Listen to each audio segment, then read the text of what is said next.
wears his Sunday best. Mother's tired, she needs a rest. The kids are playing up downstairs. Sister's sighing in her sleep. Brother's got a date to keep, he can't hang around.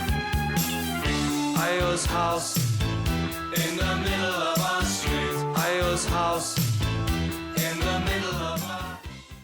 Isle's House, episode whatever. Ethan, Rocco, Jack, and producer Greeny with you once again. A lot to get into. The Islanders still in the basement of the Metro. Trade rumors swirling. And we're going to get into some AHL talk. Before we get into it, follow us on Twitter. I'm at Ethan GSN. Rocco's at Pizza Sports Guy. Jack's at Isles Den. Greeny at eGreenberg99. The podcast page at Isles House. Subscribe wherever you get your podcast. iTunes, Audio Boom, Google Play, Stitcher Radio, Spotify. We're everywhere. Subscribe. If you're a loyal listener, rate us 5 stars. Leave us a kind review. Gentlemen, good evening. How are we? We are feeling refreshed because I haven't There's watched no way Islanders. that's true. I haven't watched Islanders hockey in quite a few days, and last time I did, we got a win, so I'm feeling pretty good. Refreshed is maybe an exaggeration, but Rocco, how are you? Somewhat refreshed. Just a couple It's days just off for the Isles. Two guys lying, but that's okay. No, I feel refreshed. Like Jack said, like we got a couple nights off from. It's not even watching, refreshed. grieving. You're just detoxed. You're No, detoxed like- from bad hockey. All right, I'm Ethan. actually- Ethan, I'll just say miserable because I know Thank you. that's the answer you're looking for. Thank you. I'm looking forward to watching the Islanders in Vegas tomorrow. No, you're not. I am. It's been Why that would- long. I How think many that's the lies game are we they gonna get start off the steamrolled, podcast to be with? honest. Bro, you're looking forward to the first 5 minutes, and when they're down 3-0, you're gonna be like, "Yep, I'm turning it off." Yeah. I think The Vegas Knights are on pace for 120 points versus the Islanders are on pace for 78. Yeah, you're excited for that? Yeah, Okay. why not? I've kind of You're been a waiting sicko. for that one game where they play like one of these juggernaut teams, and they just look the way you think they would. But I feel like they hang in against these teams, and then they play the teams like the Blackhawks and let them come back, and that's where they look. That's where they should piss us read- off the most. They got to win that one for Leonard. They do. They got to win it for the Panda. That's in Vegas, correct? Yes. Yeah. Before we get into some topics, something very serious that I wanted to cover for the listeners. This is a tweet from very, very good, always correct insider, David Pagnotta. Not taking a random shot here, but didn't realize the Isles are last in the NHL on the power play, 11%, and last in the NHL on the PK, 64%. Double whammy, comma, dang. Thank you, David.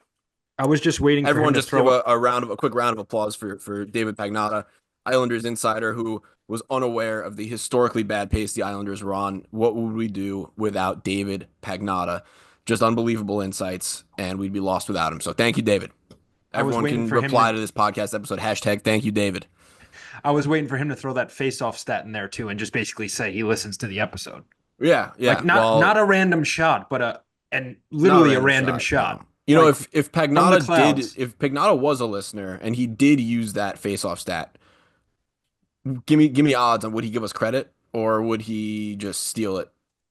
He Oh, would've he's given us credit. stealing. He's stealing. Okay. He's stealing. He's All like right. that kind of Italian. Got it. Okay. Yeah. So he's just And got I it. could say Okay. that as the one on the pod. I'm the one who could say that. Yeah. I'd Okay. label him as that Italian. Got it. Okay. Glad Like the one where the other, like we're sipping espresso at the table, being like, "Oh, that guy walked in." That type of guy. right. Yeah. With a cigarette in hand. If Okay. we're outdoors, yeah, sure. Oh, okay. For following regulations, but Yeah, we're not like that. no. Anyway, thank you, David, and good to know. We think that David would give credit where credit is due and not just rip a stat. So very cool. All right, let's get into the news. I don't really feel like doing a game recap, but the big news on Islanders Twitter. Rocco, why don't you take it away since you teased that this episode was going to be some groundbreaking stuff? Yeah, no, I mean, there's just been a lot of Pedersen talk, and we had a friend of the program, Steph, report about, Isles checking in, some serious interest. He wrote a previous article about, I believe, their interest in Dobson and Danny Nelson, I want to say off the top of my head. So, obviously they wouldn't be doing their due diligence if they didn't check in. This is one of the better talents in the league. I think this is the type of guy where, if we're being realistic, 31 other teams should check in on him. He's that type of talent. So checking in isn't this big deal. But, you start to think of a deal, what they could work out. And if you're the Canucks, you have to be asking for Barzell, right? Not saying they're going to get him, but that's who you begin by asking by, correct?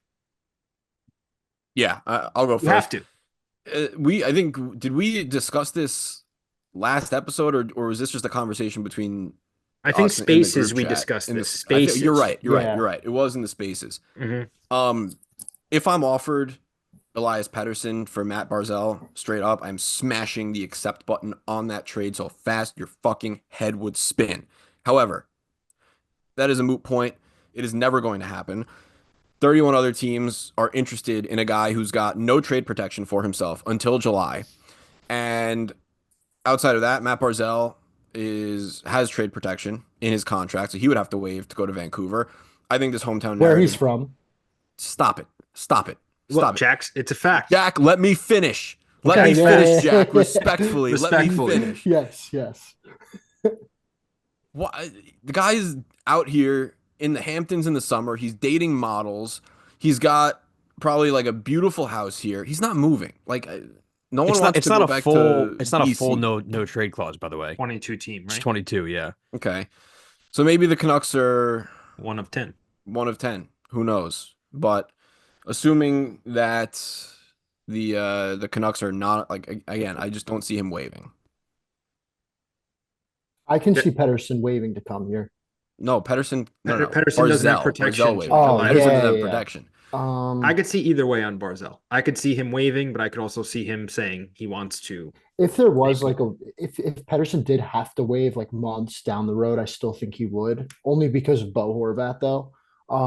With Barzell, it's really tough to say whether he would waive or not because Barzell is visibly visibly frustrated with how the Islanders haven't been like a top contender in many years now. Like he kind of wants to go to the top already, and we're constantly having these slow starts. And now, I mean, God, who knows where this team is going to end up at the end of the season and for years to come. So I think the competitive fire in him can inspire a potential move. But as Ethan said, it's Barzell now knows what we know about living on Long Island. I'm not sure he's going to pass that up to go to Vancouver, which I honestly know nothing about. Well, a few things. One, I think he who shall not be named, saving you the bleep out, Greeny, leaving in the way he did. I don't think Barzell wants to leave under any circumstance. Like things would have to be real bad for him to even want out. Two, if I'm the Canucks, I don't think that's enough. I'm But- asking Barzell plus. But in a world right now where you have all this going on with JT Miller and Pedersen, is it not, and to put this lightly and delicate, however you want to say, they both come with a little bit of baggage, no? JT Miller and Pedersen for the reps they're sort of creating right now in Vancouver. Is that fair? Yeah, I think it's fair. I think it's fair. Both Miller and Pedersen at this very moment, value-wise, have a bit of baggage and things swirling about them that aren't Yeah, so but I think the positive. baggage is much more heavier on the JT Miller side of that equation. 100% and given agree. what Bo Horvat has said about how his contract negotiations with or lack thereof went with the Vancouver Canucks, if Pedersen's quote unquote baggage is like relatively minor, I'm willing to just like let that slide. Yeah, and you would think the team would do their research and find Yeah. out every last detail, but when you take a step back, it just feels like this is the moment where Pedersen can be had for like typically a 1C of his caliber isn't even on the market. So the fact he's even somewhat available, I think not like completely underwhelming, but I could see the return. Well, what's JT being Miller's trade protection? Who the hell cares about him Greeny. now? Well, he's Well, it that's a matters. valid point because I think he He definitely has has protection. some. I'll look it Is it a up. full? Green room. Let me just pull up his contract real quick. But again, like Ethan said, the baggage, there's a reason, he went away, he basically got sent home from Vancouver. Like, I'm not saying who's the bad egg and who isn't, but I think in a perfect world, if they could move JT, they'd rather move JT. But Agreed. He It's is gotta- an he there's has got to it. be, you got to think too, though. Green But room. not yet, Jack. He only has it starting in year 5 of the extension. He's only in year 2. What does he have right now? So he has it's a 15 team no trade list that he submits in years 5 through 7 of the contract. He's currently in year 2 of the contract, so that would not apply. So he's got a full no move. I see a full I no see move it- on Puck. I think it's full. So it's a full no move until year 5, it's exactly like the Pelican the Pullout contracts, where this summer they have to submit 15 teams. As they So- age, it opens up. Yeah, exactly. I'll go Okay. with what you guys said. Yeah, So, because so I then think that's what it JT is. Miller's got all the leverage. He doesn't have to leave. He doesn't have to waive for anywhere else. And unfortunately for Elias Pettersson, he doesn't have the no trade kick in until July. So they can move him. So it is a unique situation. But let me just say this. I think this conversation is fucking dumb because I don't think that it's ever going to happen. I don't think the Islanders would even do Pettersson for Barzal straight up. I think if that was even in consideration, I think the Canucks would be asking for Barzal plus. I don't believe that the Canucks actually like Noah Dobson, and it would take more than a bunch of prospects, which the Islanders barely have, in order to get Elias Pettersson if you weren't moving Dobson and you weren't moving Barzal. I would much rather stay put here, get rid of Brock, get rid of Palmieri, ideally before the Four Nations when they're Brock's obviously going to get hurt, or before Palmieri gets hurt later in the season. Get the first round pick, clear the cap space, and hear me out. What about this? What if the Islanders do a little mini Rangers rebuild here with Mitch Marner as our Artemi Panarin? They tank, they get Jimmy Higgins or one of these top 5 to set. Rocco, you said like anywhere in the top 8, like you're solid for this draft. So now in the system, you've got Danny Nelson, you've got Cole Iserman, both ready to come up, not next year, but the year after. You have another super high pick in the system who may actually be ready after a year. You have a top 6 of Mitch Marner, Matt Barzal, Bo Horvat, Duclair, Tsiplikov. That's 5 right there. Maybe you're bringing up Jeffries, and you take another gap year next year, but at least you splurge on Mitch Marner, and you have a chance to rebuild the defense with some of the picks that you acquire from Brock Nelson and for Palmieri. So, Question. Go ahead. When you said like if the Canucks were asking for Barzal, do you think they'd throw more?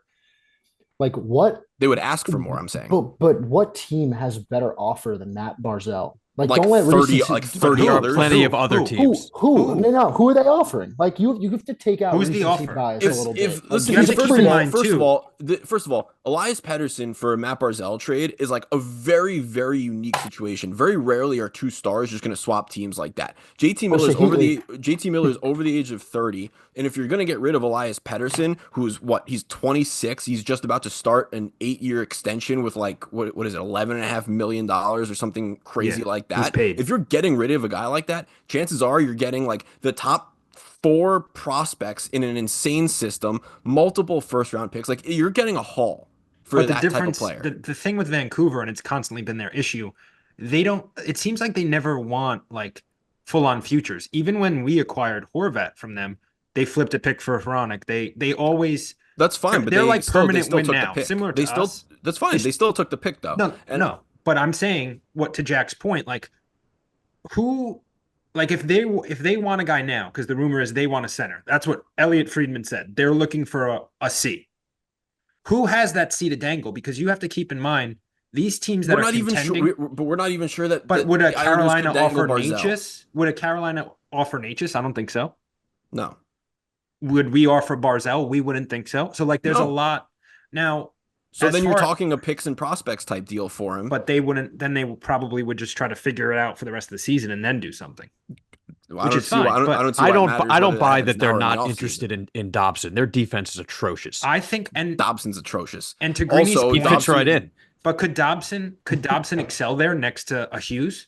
Like, would that help Yes. him? I'm sure it would. Of course it He'd would. He'd So go that- from a it Barzal could merchant be- to a Hughes merchant. It could Of be course one it of would, those. but who else are you giving up for? Who else are you giving up in that deal? So then you're giving up Dobson. You're 100% giving up Danny Nelson. Yeah, You're if- giving up your first round pick this year, which is going to be top 10. You're Or giving you- up probably a first round pick next year. So you basically have no farm system, no defensive prospects whatsoever, and the team is just going to be awful for the next 5 years. It's either Dobson.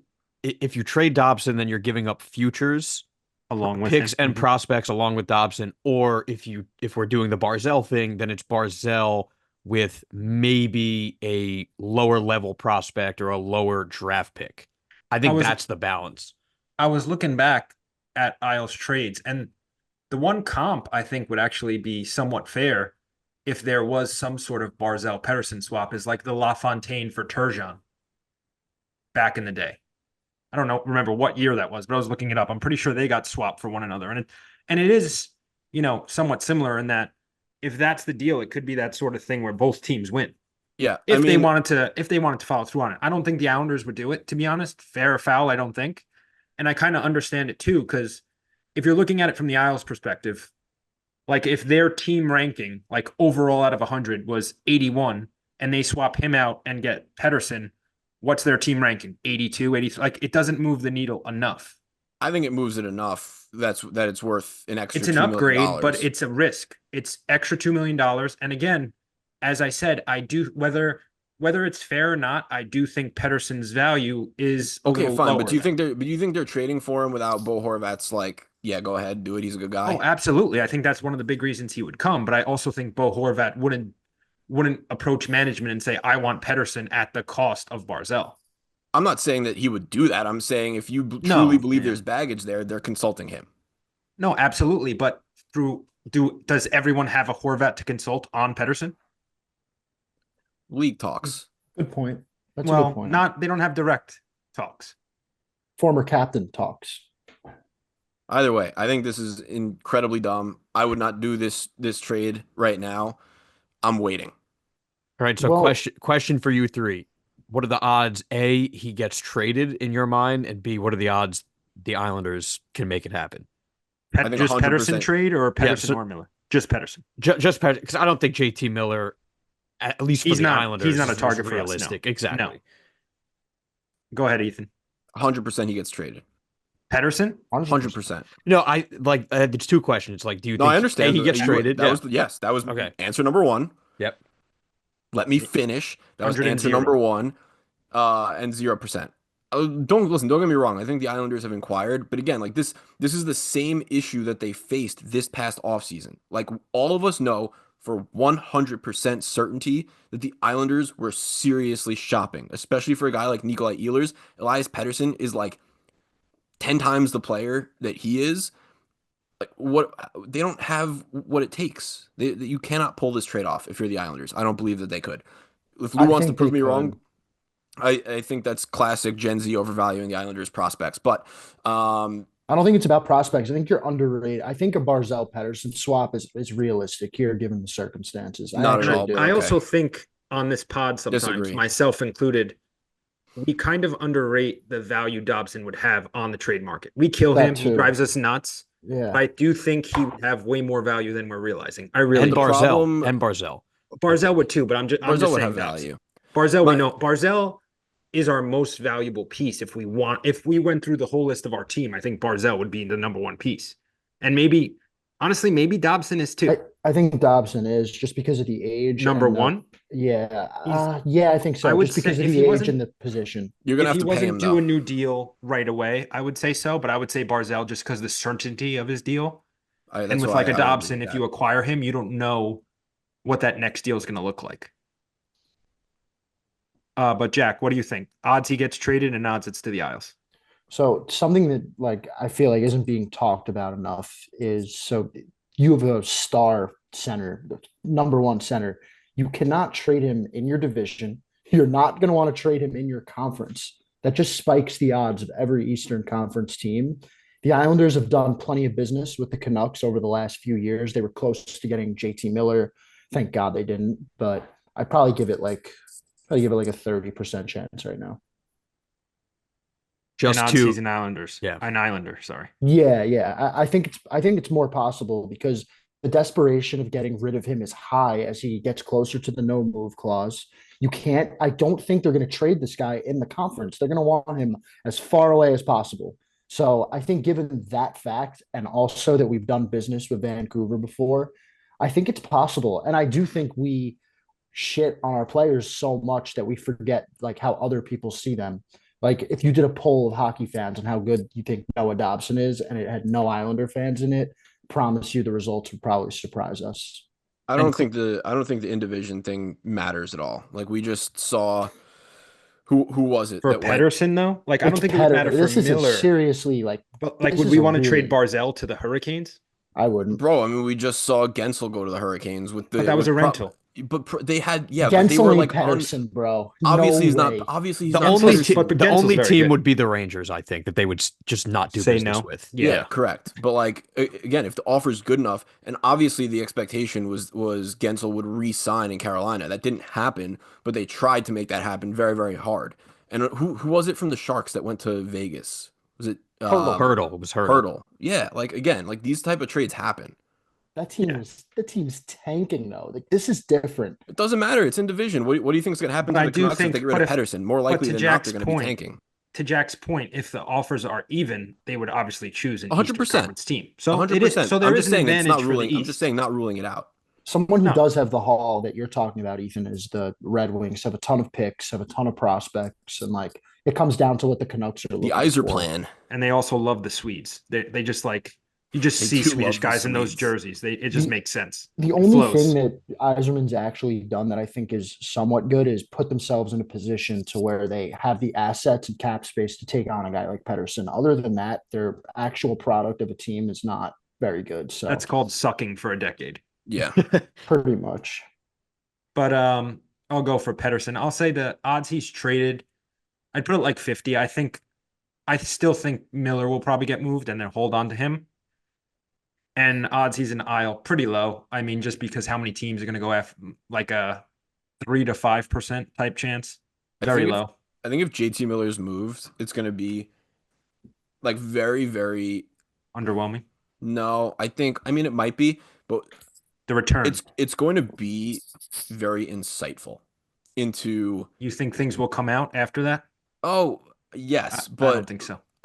but what I mean by that is like, again, no one really like knows what happened, but we have to assume that JT Miller is like not a good guy. And He's had these issues like forever. a long time. Yeah. And I think it's one of those things too, like, you know, we think about at our jobs, like how we're different than one another. Like, think about these guys. It's like guys from the US, guys from Europe, guys from Canada. Like, how different a guy from like Pittsburgh versus a guy from Sweden with an age gap would be. So like their mode of thinking is probably very different. And it makes sense why they would butt heads. Yeah, but I think it'll say a lot about the hockey GM that is currently operating in the sport. One, to be willing to take on a player like JT Miller, and also for a player like and vice versa, for a player with JT Miller's issues to win out over a young star like Pedersen because of the no move clauses and all that shit. I don't know. I think that there's no winners in this situation besides maybe a team who acquires Pedersen. I honestly think the return is going to be very underwhelming for both of them. At least that's just how I feel with NHL Yeah, trades in general. Compared to their talent. Yeah, like we talk up what a return should look like, and then the actual trade happens, and we're all like, that's it? Why couldn't What my team get involved? What about Like, Gensel at the last deadline? That was so underwhelming. What he There's got some like a teams second that I even think for a do rental. good job with Mhm. it. I think the Sharks have done nice with Again, getting like, dude, returns, and maybe the Flames too. Yeah. Like the Gensel return being underwhelming is exactly why I'm nervous about Brock this year. No, I get that, but I still think because of Brock's resume and hopefully think for our about sake, this, hopefully like I for said- our sake, he allows them to talk extension with him because that would up the value. I agree, but still, for a guy who's a little bit older than Gensel was, and Gensel, again, I think the Hurricanes Scored. wanted to the Hurricanes wanted to extend Gensel. Right. Yeah, Well, we know that. Like all of that trade happened with all of that context. And now we're talking about a guy who's very obviously declining. He looks checked out. He doesn't play defense. He's on pace for like 50 points.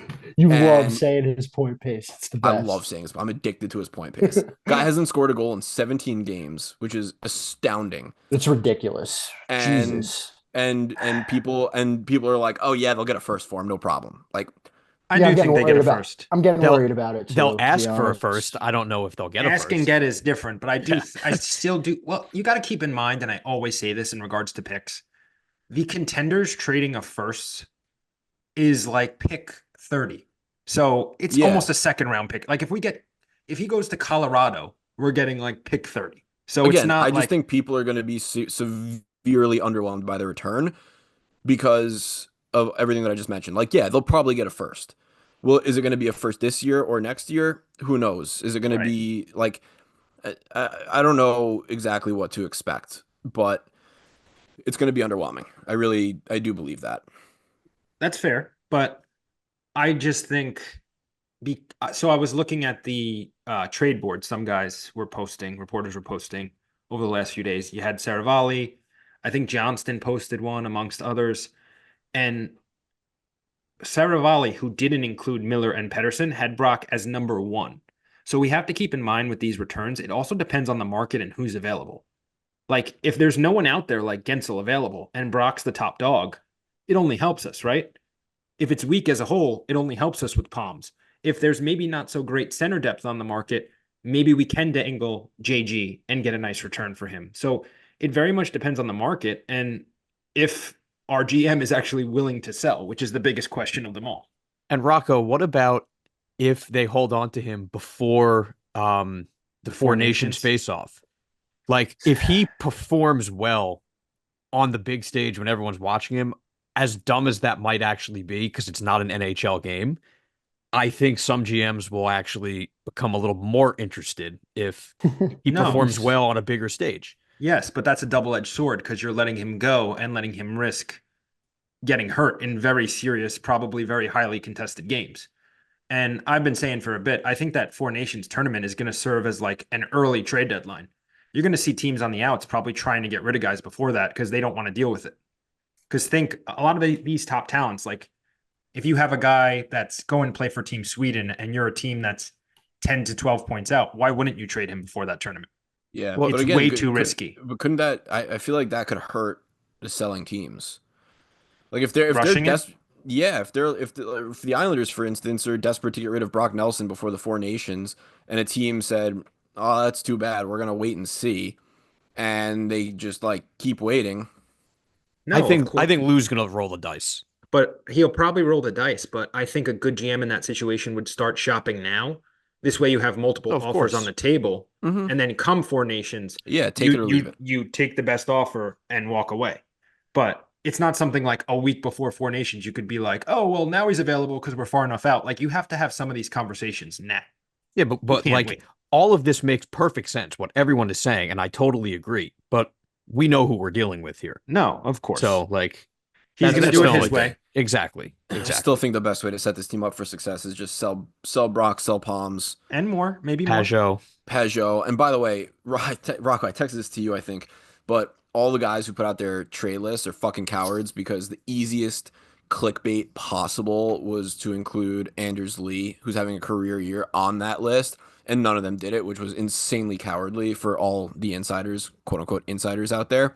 But I'm still team get rid of Brock, get rid of Palmieri, and then in the offseason, I'm getting rid of one of Pelican Pollock, using those picks to improve the back end and throwing all my cap space at a Mitch Marner type because One I question think they have about an this. advantage there.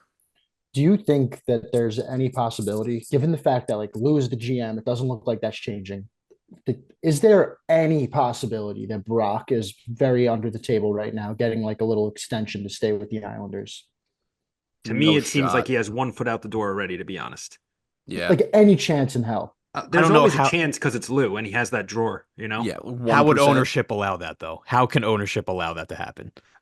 I think it's pretty telling that prior to the season, he didn't Lou have a comment where he said we're not talking extension with these guys right now. Yeah. To me, that's probably ownership saying like you're not extending Checkbook's any- closed. Yeah, checkbook's closed until further notice because they want the flexibility. And how could you blame them? Because if this is the sort of thing where it turns a gap year turns into a down year, turns into a rebuild, why would you want to have all these big contracts out? You want the flexibility. So I think Lou saying that was basically echoing the owners raining down on him, basically saying, "You're not spending right now until we see what's up." Or maybe my Lou theory is correct. Guy Which thinks was? he's, Still, guy still thinks an he's running the incredible one. rebuild. Oh, Yeah, Yeah. incredible. could be. Guy But- thinks he's captaining a rebuild. Another question about Nelson that I wanted to share here. So I went into the hockey reference. I did a little bit of research on like team Oh, records. Jack, real quick before. So since you're in hockey reference and you're looking at Brock Nelson, how many points does he have? This season. Yes, this season. Yeah. This season. How many's Damn, on? man. How many is I'm on? in the all. Is he I'm in on the pace all-time, for? but I'll check. I'll check. Oh, you're in the all-time. Okay. No, now I see he's got 21 points. in Okay. 40 Okay. Hold on. 21 points. And how many games? Yeah, 40. He's got 21 points in 40 games. He's on pace for a whopping 42. Wait. It's like 21 43 points something. In how many games? 21 points 40. in 40 So games. that's halfway through the season. It's basically times 2. That's Okay. what I did, Rocco. But as we all know, I'm not the mathematician around here. So question for you guys. Right now, Brock has 285 goals in his Islander career. He's It's a 43-point pace, by the way. He is in 7th place because 2 guys are tied for 5th. Those 2 guys are Brent Sutter and Pat LaFontaine. He's 3 goals away from passing them to be 5th. Will don't he do pass this. them? Will he Yes. pass them? Yes. I love this, Jack. He'll have a 1-game hat trick. I don't know, And that's man. It's gotten tight. If you ask that question in October, Dude, he's yeah, gonna fifth. score. He's gonna score their second goal of the game against Vegas in a 6-2 loss. Then what's their schedule after that? Where they have to- Utah on Saturday. Utah Saturday. All right, so he probably scores a goal to go up 3-1 before they blow it. And then what's after that? Then it's Ottawa at home on Ottawa Tuesday. at home. That screams JG. So no points there. What's the next game? So wait, the That's next a good one- question. Next question I have. So he's I'm just 3 kidding. I away don't really from care. he's 3 away from being 5th all time. He's 19 goals away from being 4th to catch Clark Gillies. There's no Yeah, way he catches Gillies is him. No safe. shot. I thought your So- question was going to be, are they going to hold on to him so he can get these records? And I would have lost my mind. We got more. I got I more did- here. I did say this already with Let's Brock. focus on We Brock. I all- like this game. We all know with Brock. I think I said this on the last episode. The second we trade him, the hot streak begins. We know that. 100%. But hold on. Greeny, pull up the schedule until 4 Nations. All right, hang on. How many games? How many games do we have? Because I Right. have a lot more. It's like here a that I month. wanna go I think we're over. about a month from 4 Nations, about 2 months from the deadline. So And we he's have- 17 scoreless in a row. That's ridiculous, dude. He has was a assists, lock though, to right? rate that. Yeah, he's got some assists. There are some 15, assists. 15 games before 4 Nations. So he needs 4 goals in 15 Oof. games to tie, No, 3 to The- tie, the- 4 to pass. 3 to tie, 4 to pass. There's a lot more I wanted to go into. And there's We a- go into points. There's a lot of home games, by the way. I feel like he performs better at home for some reason. I agree with that. So I'm going to say has- yes. Brock has 552 points in his career. He's currently 9th on the all-time list. He's 14 behind LaFontaine for 8th, and he's 28 behind Josh Bailey for 7th. Had to throw, Yeah, I knew he was when Jack said he had more. I knew Bailey was getting thrown in at some point. I'd say He- 0% chance he's reaching the points. Like Wait, but hang on, Ethan. I What was about just LaFontaine? 14 behind LaFontaine. No, for that's what I'm 8th. saying. 14 Point is per game. no shot. If he gets moved before 4, if he goes to the deadline, yeah. He's on a Wait. 43-point pace. but We when want him they to catch Pat because then we'll get some nice value for him. when they Yeah, come of home, course, he goes on a tear. We get more. when they come home, Ethan, the teams they're playing: Ottawa, Philly, San Jose, Columbus, Philly again. I mean, they got a ton of Run bad starts teams there. Yeah, That's when the win. Yeah, that's when the win streak starts and they The move out of next seller one- mode. The next Dude, one's gonna get. I agree with Greeny. I think Lou's just gonna roll the dice through 4 Nations. he's 100% because Lou's thing is like, He probably you know, will. when I you really have just don't time, want- when you have time, use it, and like he doesn't get. I forced just to do don't anything. want to. I just Oh, don't want to that watch man USA takes his games. time, all right. I just don't want to watch Alright, Jack, USA what's the games next one? and be worried about Brock's health. The next one is going to be really tight based on what Greedy just said. So Brock has 880 games played in his NHL career. He's 5th all time in Islanders history. I feel like that's a little bit of an underrated stat, maybe one that didn't get labeled when he became 5th, but he's 20 behind Bobby Nystrom for 4th. And he Oh, so has- they're definitely keeping him post 4 Nations. He's going to get the 900, 100%.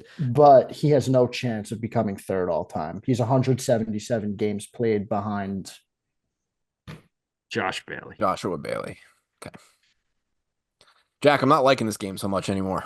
I love It this became the game. Bailey game real quick. I love this game. My Dude, agenda I don't looks know. great. That schedule post Four Nations really scares me. I'm curious if he gets to that 900th game, and I think there's a good chance. I think there's like a small chance he can catch LaFontaine. Wait, for you me. said that he's 20 games away from that? He's 20 games away from 900 and tying Bob Nystrom Well, for fourth all time in team Wouldn't history. you know the number of games until the trade deadline is 21. No fucking way. Let's go, Yep. Brock. He'll be fourth all time. So Yeah. this is going into lose mine. You know that. My God, this is This big is fucked. stuff. This is fucked. This is big. So now we know that he's not going to get traded before the trade deadline. I uncovered You that heard it before. here Four first. Nations. Heard it Before here Four first. Nations. Wow. Yeah, I mean, ultimately though, like this is an Islanders legend that we're getting rid of. So the day it does come, it will be a sad day for some Well of said. us. For Well some. said. Well Like, if said. you were to just rewind the clock, I've definitely hated Brock for a majority of his tenure. Well, I hated prior- pre-Barry. I was just Brock. gonna Yeah, say I hated pre-Barry, pre-Barry, He was and frustrating. then I started hating Brock again last year when I wanted him traded. He may very well just be a Barry Merchant. Yeah, him. No, and the Brock. Barry Let's Merchant- let's not go too far with it. He was pretty damn good the last few years. Yeah, No, he's good. I think we should have an award that we give out at the end of seasons, the Barry Trotz Merchant Award, which could also be named the Adam Pellick Award because Yeah. he was dog shit before. He was great for like 3 years under Barry, and he's dog shit again. So I mean, I I think like when it. you I get like a it couple too. concussions, that hurts a little bit too. Yeah, well, that's couple fair. of those but you know injuries. what? we all, You know we all what? get our Injuries. bell wrong. Yeah, every toughen once up a in little while. bit. Yeah. All The right. guy was an all-star under Barry Trotz. Are you fucking kidding me? Like that's Yeah. insane that he was an all-star. Barry not doing so hot. Yeah, Barry. Yeah. No, Barry's there's no need to be Barry a coach. slander. I will beep out any Barry slander. Well, Fair. some Okay. good deals given out by Barry that if Lou gave them out, you'd be freaking. Oh yeah. That's true. That is Yeah. true. So a little bit of a double standard from the green room. Only for Barry. He can have a triple slander. I No, don't Barry care. deserves it. Yeah. And listen, he's not doing it to us, so we could Right. always love him. Exactly. Are we going to the green room now for some stats, or Jack, do you have anything else? No, that's it. All right, to the green room. All right. We got a bunch. There are actually some positive ones. There are some cool ones in here as well, like kind of some quirky stats. And then I'm also going to give at the end a Bridgeport update because we kind of touch on how pathetic Bridgeport is, but I kind of looked into it a little further and the stats really aren't pretty.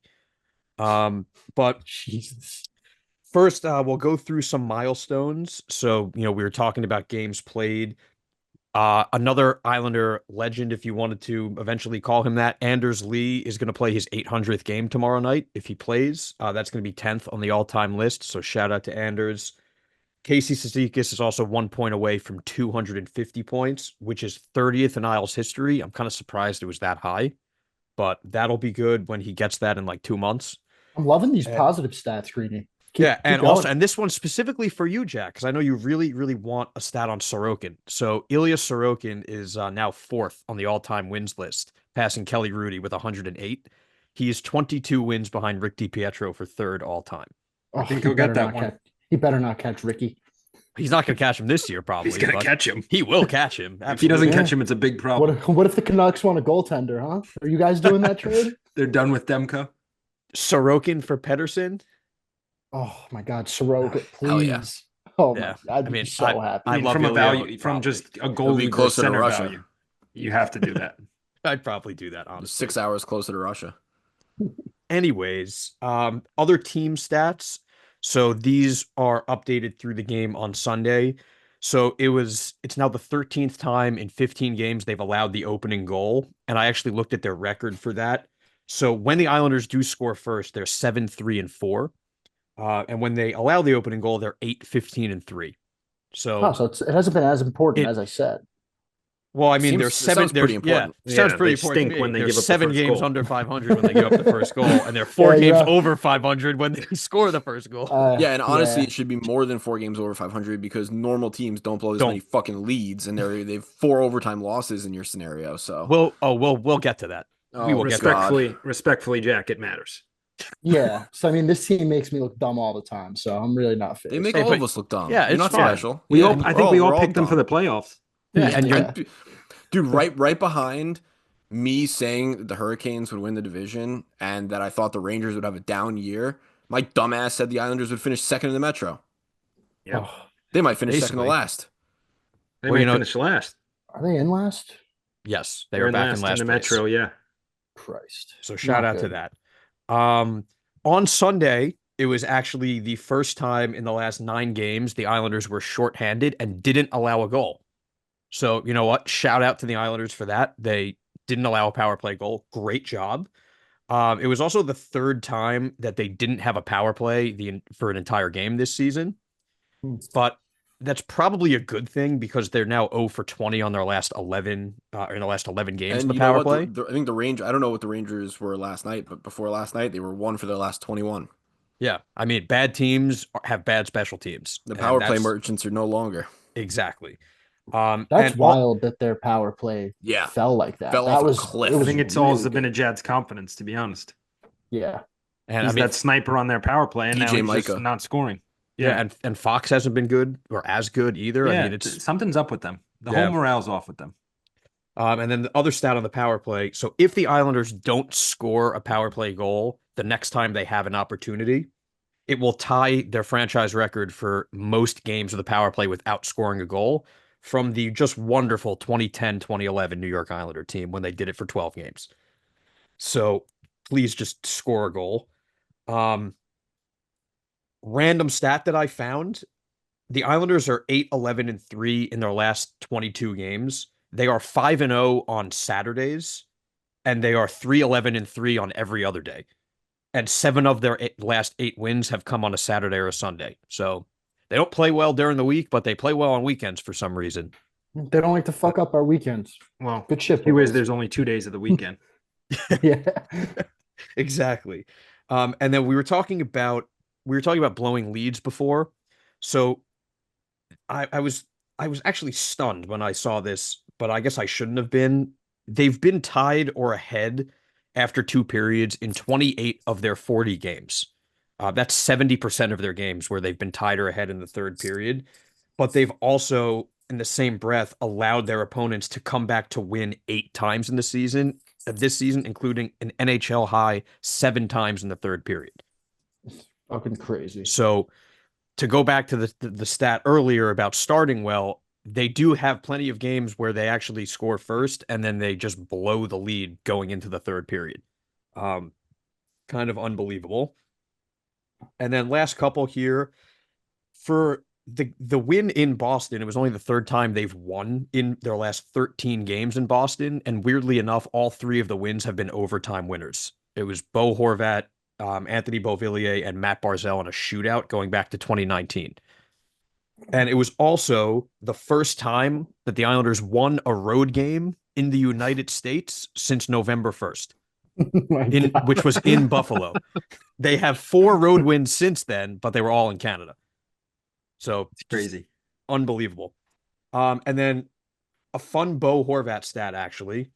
So he is now the first Islander to score consecutive overtime game-winning goals since my guy Anthony Beauvillier back in March 2021. And he also leads the league with Leon Draisaitl for overtime goals since the start of last year. So shout out to Bo. Now on to Bridgeport. Oh The boy. sad Bridgeport. I was going to say Sound Tigers. The Bridgeport Islanders, who are overall 7-21-2-2, which is 18 points on the season, which puts them dead last in the Atlantic Division, 11 points behind the 7th place team. It puts them 14th in the Eastern Conference. There are only 15 teams in the conference. And 30th overall in the NHL, 30th overall in the AHL. There are 32 teams down there. Now, when you dive a little bit deeper, they're 24th in goals per game, but they're dead last in goals against. They're allowing more than 4 goals against per game. They've allowed 129 in total, which I believe is like 7 more than the next worst team. Like, they're atrocious. They have special teams problems, just like the regular Islanders do. They're 25th on the power play at 15%, and they're 31st on the penalty kill at 73%. So then you're like, everyone's listening, you're probably wondering, I don't really care about the team. How about the individual players that we care about? So sadly, their leading scorer is a guy by the name of Brian Pino. Ethan, I believe you might have Googled him a little bit earlier. Is he any type of NHL player down the road or no? He is 29. So yeah, that's probably a no. That is a no. Yeah, that is a hard no. He's the only player on the team that scored double-digit goals. So shout He's out to their him. all-star. Yeah, he is their all-star. Now, the rookie that I think we're all most excited about is Alex Jeffries. He's third on the team in scoring, 8 goals, 13 assists, 21 points. So if you're looking for a grain of salt, a positive spin, I think that's pretty good. But our Italian stallion, Matt Maggio, sadly only has 3 goals on the year. 3 goals, 9 assists, 12 points. That's 7th on the team. And then William Dufour, I cannot believe what happened to this guy. I guess we just all overrated him, like from the Yes. very beginning. He's 10th on the team in scoring. He has 5 goals, 5 assists for 10 points. Everyone When else, that guy came up, yeah. he was just so bad. he was so bad. Like, But he didn't really get a fair shake to his He defense. didn't. no, but I He think didn't, but I think it was a game against the Bruins actually. He got like one And shift and then yeah, they benched him. he was so bad. They just Especially but stapled for a him to the kid like bench. that, your first shift, you're gonna be so nervous. And then you usually settle in. They were like one shift and then like you're out. Not even you're out, you're back. You're back on the ferry. Yeah, like they probably sent him on the ferry like at the first intermission. I will say with Bridgeport, I'm not saying any of these guys are top prospects or incredible, but you have to just take all the numbers with a grain of salt at this point because, as Ethan said before, we hope they move Brock, Palms. But the other side to that is you could use the second half of the season, if you deal those guys, as a trial to see the Maggios, the Jeffries, maybe even the Dufours if you move a couple extra guys. See what you have just for that half season. If the season's lost anyway, you might as well see what you got in some of these guys. Because as we saw in Isaiah George, it might not tell you everything down there. It's just sad though. Like No, it's pathetic. But I'm just saying, like, it's so bad down there that I can't fault any of them. No, you you're can't 100% properly right. evaluate. Yeah, anything. you can't exactly, Jack. You can't evaluate properly. But yeah, that pretty much closes the book on the green room for today. Try Those to were get good stats, though. try to get some positive stats in there. It's so hard. It is so hard to find something good to talk about with this team. But It's I terrible. mean, I guess we did it. We'll continue to look for like quirky milestones as we go. And now everyone listening can root for Ilya Sorokin to pass the record, to pass the DiPietro record, just so we can hear Jack's opinion. Yeah. Should we get to the Q&A? All right, let's do that. So we actually had an extended Q&A because we put out the tweet yesterday. We got delayed by a day, so we got some more responses. Technical difficulties in the green room. Couple technical difficulties. All right. So the first question, this comes from Phil Jewell at PhilJewell_81. Thoughts on trying to pry Tage Thompson out of Buffalo? 27 years old. Buffalo is turning it around soon. Could the Islanders get trade pieces and get assets to maneuver to get Tage? I don't really understand why the Sabres would do that. I think the issue is the Sabres are at the point where they've been rebuilding for so long that if you trade with them, they're not going to just want draft picks or prospects. They need NHL guys now. So I don't see them trading their best guy. That being said, they do have other guys that maybe the Isles should look into down the road, like a Cousins or a Bowen Byram, if they're going to trade those type of guys. Like, those are the type of guys the Isles, in my opinion, have to target in the summer, like the 23, 24, 25-year-old guys that maybe are on the outs, try to land one of them, just open up this window a little bit because, you have the opportunity here to trade out some old guys and you should replace them with ones who are much younger. I'll be honest. I don't really think it fits anything right now to try and trade for him because it's going to take, like, he's not known to be available. So that's someone it's going to take an extreme haul to get. And as Ethan mentioned before, if the team isn't desperate to get rid of someone, that's where I start to question like what we have to offer. And I don't know if I think it might be like 2 steps back and then 1 step forward. So I think I'd pass on that, but he is a really good player. So I don't blame you for having any interest in him. Just don't think he fits. I just Like can't imagine stylistically, I don't think he fits. what would they eat like that. This is another one where you probably have to dangle Barzell to even get to the Right. table. I was Like- thinking about like trading for some guys that like have been known to be on the market, like off the market. Like I remember like a St. Louis reporter saying last year that they didn't think Jordan Kyrou was going to finish his contract. And I've noticed that Armstrong, their GM, he's constantly trading for defensemen. He took Broberg from Edmonton. He just traded for Fowler. So I was thinking maybe some way like you could trade Noah Dobson for Jordan Kyrou, but that's like my one like crazy trade that I think is like 1% possible. Kyrou is one of the hashtag Den guys, along with Casey Middlestad and Huge Morgan Den guy. Frost. Like he's Yes. always mentioned.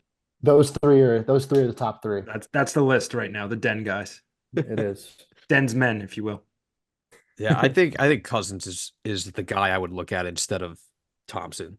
But next question here. Would you guys, or actually I should give who said it. This is from Justin at Justin6913. Would you guys want to see a sell vets buy younger players at the deadline, or just full sell and then kind of leave any player acquisitions until the offseason? Definitely buy younger players. I don't want to be like completely run down of having like no talent on the roster and just relying on draft picks. I think we all know how that can go, and I don't want to take that route. So I'd much rather trade for younger talent. Agreed.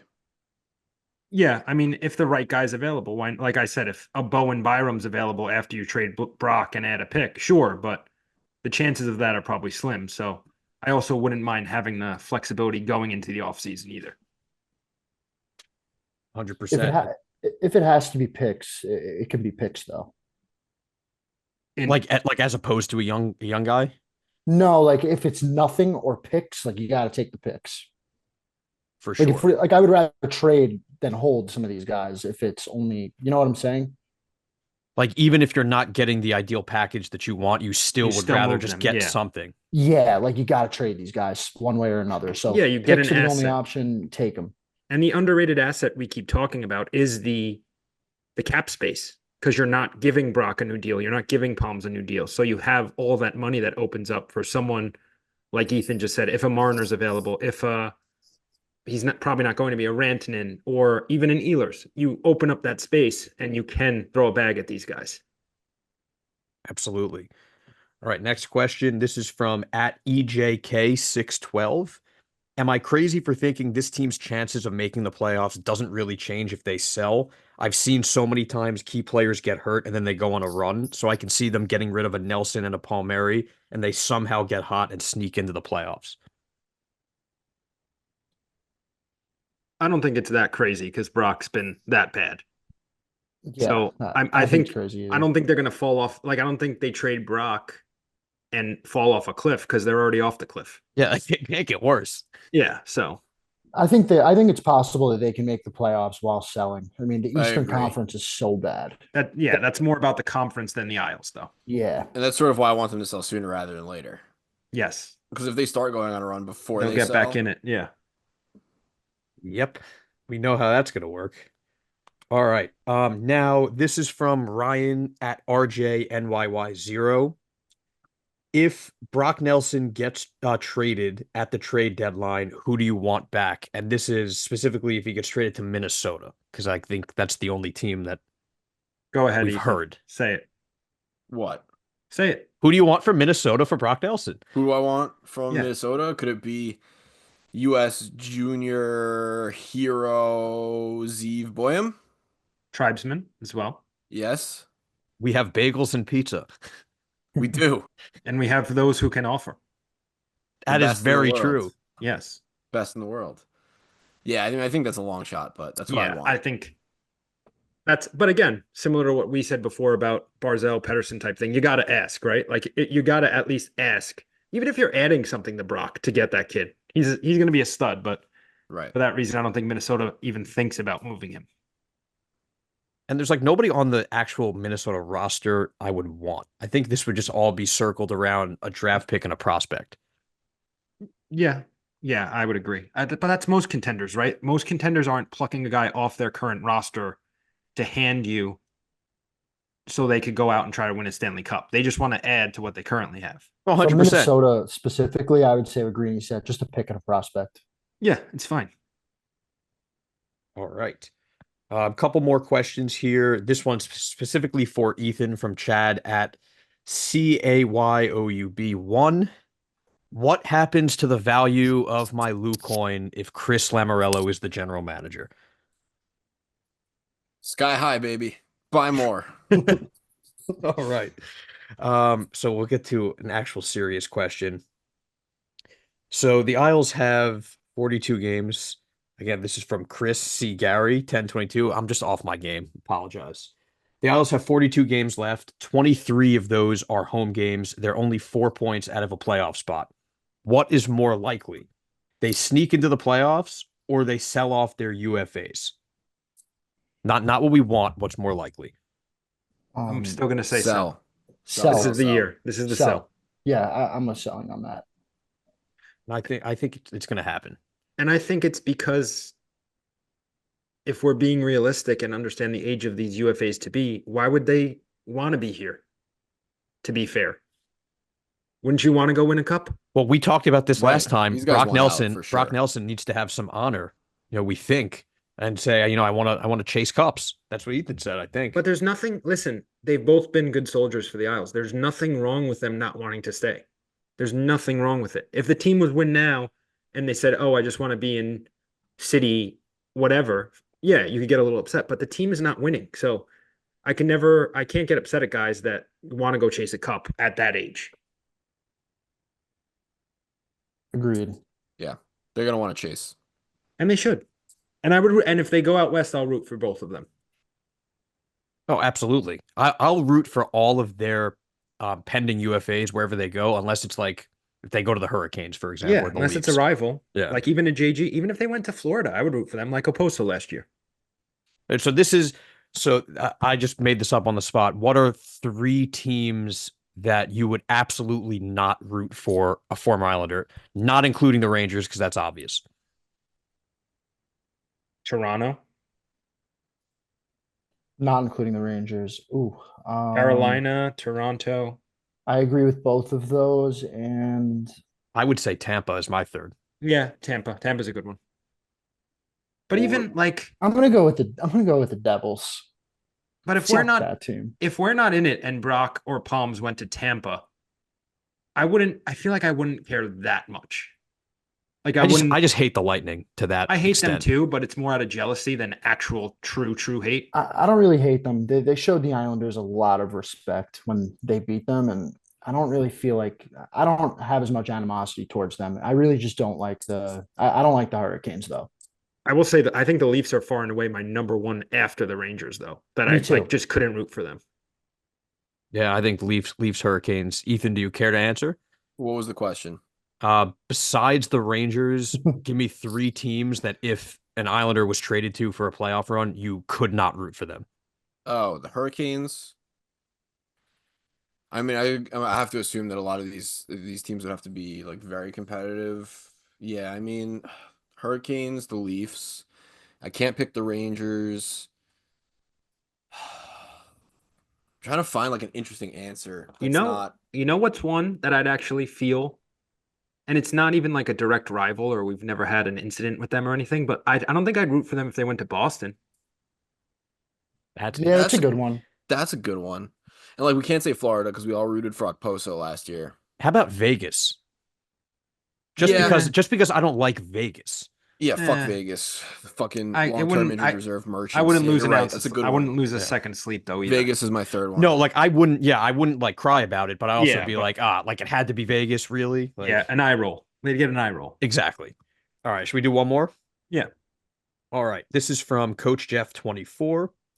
Does Lou owe it to the fan base to address the media with like a mid-year progress report like an NFL team does on a bye week about how the season's playing out versus the expectations and maybe where the team goes from here?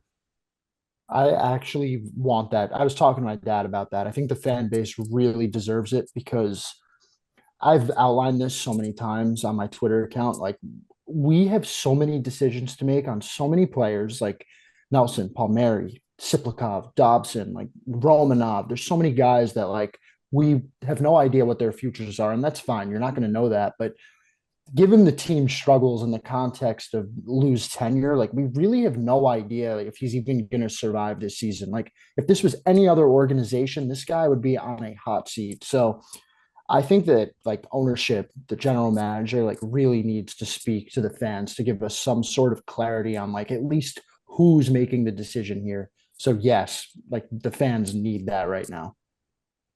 Yeah, I agree. I think from a professional standpoint, they should be doing it. They should, sell us on some sort of vision, whether it's lip service or not.